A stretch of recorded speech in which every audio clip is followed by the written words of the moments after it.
হাদিস শোনাই। আল্লাহ পাক বলেছেন, হে আদম সন্তান, আমরা কি আদম সন্তান না? হে আদম সন্তান, আমার ইবাদতের জন্য সময় বের করো। আমার জন্য, আমার ইবাদতের জন্য সময় বের করো।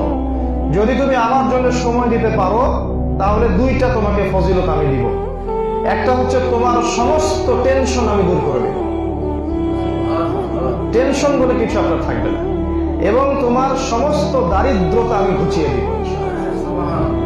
আর আল্লাহ পাক বলেছেন, ওয়াইল লাম তাফআল, তুমি যদি এইটা না করো, আমার জন্য সময় না দাও, আমার ইবাদতের জন্য সময় বের করতে না পারো, তাহলে তোমার দুই হাতকে আমি ব্যস্ততা দিয়ে ভরে দিব। যখনই বলবেন ব্যস্ত আছি, আল্লাহ পাক ব্যস্ততা দিয়ে হাত ভরিয়ে দিয়েছেন, এটা আল্লাহর গজব। আরেকটা হচ্ছে, তোমার অভাব আমি কোশ্চেন কালেও দূর করব না, তোমার অভাব আমি